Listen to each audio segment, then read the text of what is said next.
When you take a look at this picture, I suppose several words can come to mind very easily. Heart, courage, inspiration, any number of those fit the late Karen Page. Ladies and gentlemen, at this time we have a very special award presentation. And to make this presentation, please welcome to the stage Dean Krebs and Catherine Garcia.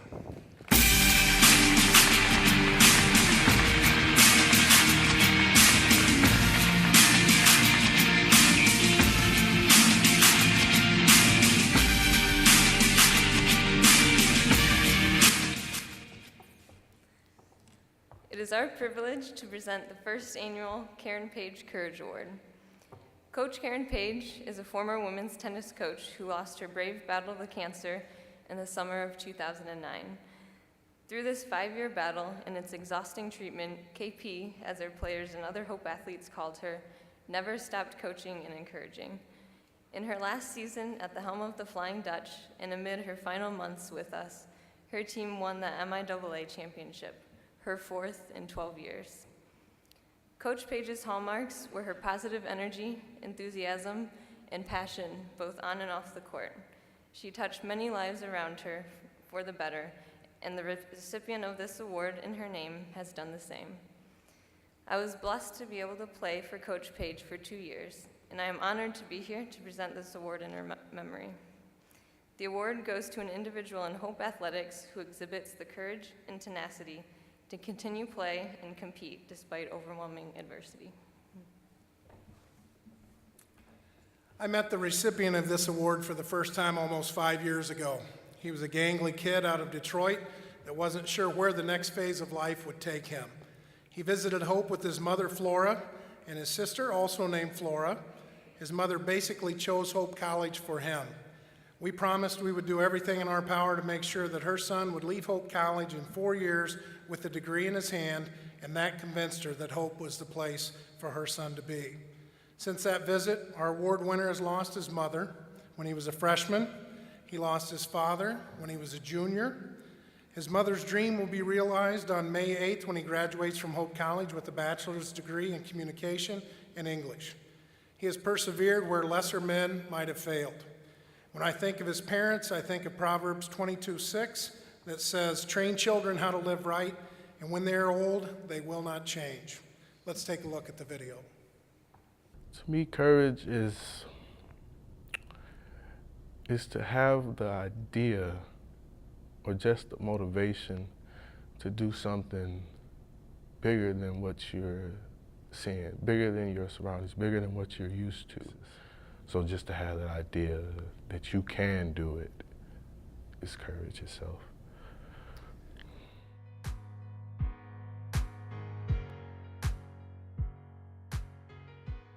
Well, I grew up in Detroit, Michigan, in the inner city on the east side. It was around, one of the main streets was Davison. It was on 6 Mile. And I had 2 sisters growing up. I was the only boy, so I was a little spoiled coming up a little bit. And I was raised by my mother and father, which was rare coming up from where I was at. Most people, it was just a mother. Every now and then it was just a father, but I had both, so I was lucky in that terms. I actually took him home one time before on my way back home, because I was going to Cleveland, and I can remember the time when I finally swung him to his house, and he, some of the guys down the street were like, "Eddie, you know, who's that?" You know, he's like, he's cool, and then he kind of got in the car and he was just like, "All right, man, I'll get my stuff and you can get out of here," you know. And I was like, "All right, cool." Yeah. Some people who I used to hang out with in elementary school, by the time I got to high school, they wouldn't be in school anymore. They'd be out in the streets selling stuff, and these were the same people who I, was playing down the street with as a child. And my parents always, kept me on the right track at home. Don't do the wrong thing, always, right from wrong. I knew it all the time from discipline as a child, don't make the same mistake twice. And it wasn't too far from home, so we came up here on a visit. me and my mother, and my mom liked it. And then at the end, we talked to Coach Krebs in his office. The main thing that his mother was concerned with was that he would get a degree here. And you know, I didn't know this until I think maybe last year. I asked Eddie, how did he make the decision to come to Hope? And he said he didn't choose Hope, his mother did. And I said, why? And he said, you know, she just remembered that you said that I would make sure that he had a degree the day he walked out of here. And as soon as she heard that, and she knew the reputation of Hope and what a good school it was, and she just thought that was the place he needed to be. So, you know, Mama knows what Mama wants, Mama gets, so I wound up here. Yeah, it was a big culture shock for me.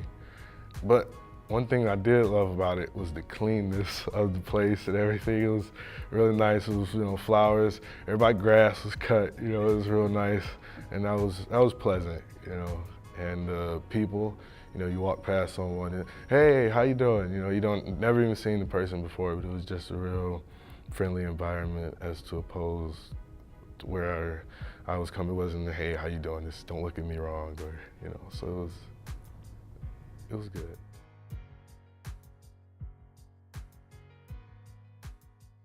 Because I knew she was sick for a while, but then she got better. She got out of the hospital and she was home, you know, and then she got back in the hospital. She didn't want me to worry about things, so she never really told me, like, you know, how serious it was. She's, oh yeah, I'm in the hospital, I'm gonna be fine though. We were all planning on going to, it was our spring lifting. We all lifted at the same time, right around 3:30. We all were getting ready to go, and he said, hey, just, you know, tell Krebs I'm not gonna make it. He came a little bit late, and I got on him a little bit, and he, you know, just said, hey, I just got a call, my mother passed away. Mother passed away in 2008, and yeah, that was a big thing right there.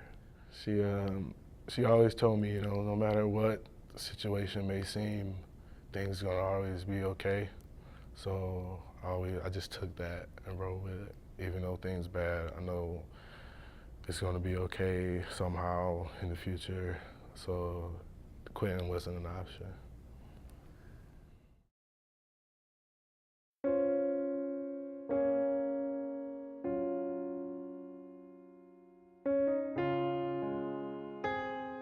Well, my dad he was elderly. He started using his wheelchair, and like when I came home for breaks, summer breaks, I kind of took the role of like the caretaker for him. That was my 9 to 5. Well, and for him it was like more like 6 to 5 because he was an early bird.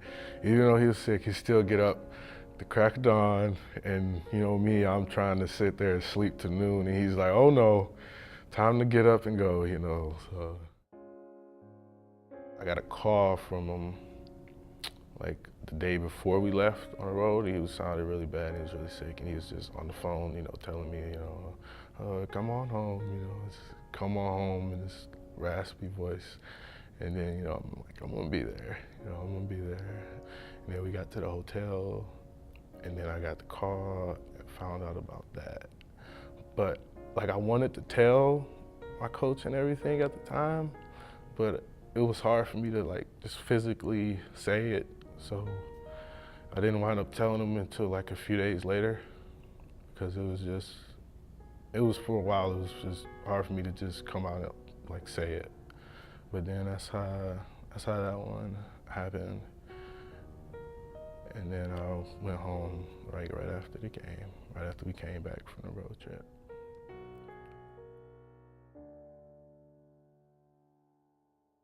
When we found out, you know, his dad passed, yeah, that was difficult for him. I think that was, again, I mean, losing 2 parents, that's horrible within, you know, 2 years. He kind of just told us, and we told him we were there for him, and if he ever needed anything. And I got a lot of support, because I would have emails, text messages, calls, and one of the big things for me is like when I came back, I would always have like note cards and you know, all these cards or little gifts or like, you know, books or just messages like waiting on my desk, and that was really big for me. Cause like outside of my sisters and like a couple of aunts, like that's all the family I really have at home. Cause growing up, I lost a lot of aunts, uncles, and cousins and whatnot. So. You know, he's been brave, he's been courageous with it, and you know, I'm sure he was just as scared as anybody else would be in that situation, but I think that's really what courage is. He was afraid and he kept going, you know, and that's the mark of Eddie Thornton. How has his story impacted you personally? Well, he's become sort of like, you know, another member of our family.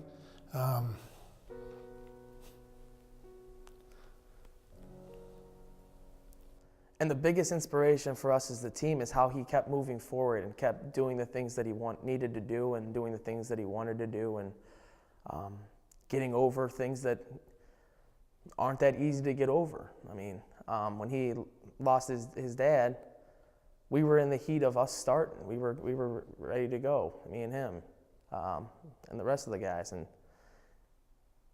he kept pushing towards that, even through like the hardest. I mean, that to me is one of the hardest things. I don't think I could ever imagine losing my parents. And he showed us, that was his inspiration to us, and how strong a person can be. Things happen for a reason, even though it may seem strange. So, you know, you can just, no matter your situation, the obstacles that life presents you with, you know, if you just keep your head on straight, you can still make out of it. You know?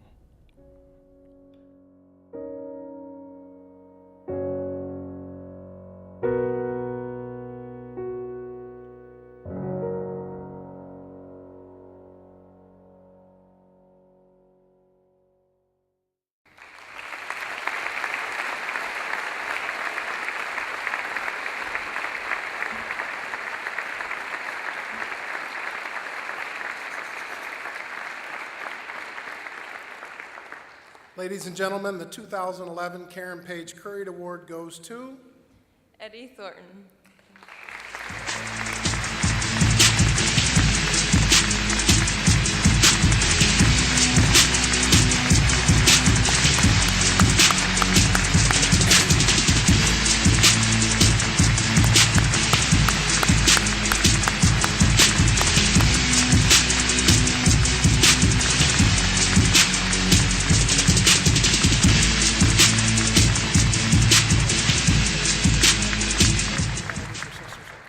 Before Eddie speaks, I'd just like to take a moment to introduce his sister, Flora, and his other sister, Alicia, who made the trip over tonight to be with Eddie. They're right over here.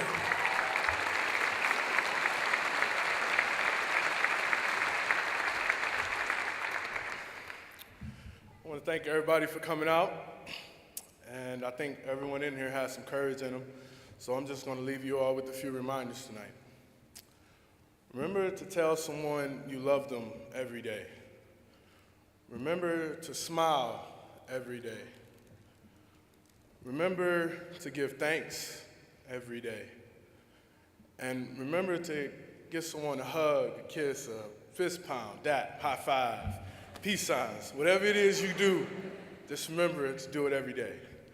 And if you lose someone and you ever feel the need to cry, let them be tears of joy, and don't let them be tears from sorrow or grief, because you all have the courage to remember the good times and keep their memories alive. And we all in life will have to go through trials and tribulations, tragedy, and overcome obstacles. But it's when we can overcome those obstacles and not go around them or dodge them, but overcome them and conquer those obstacles. That's the true definition of courage. It's easy to go around the wall to get to the other side, but it takes a different person to climb the wall. Thank you all, and have a wonderful night.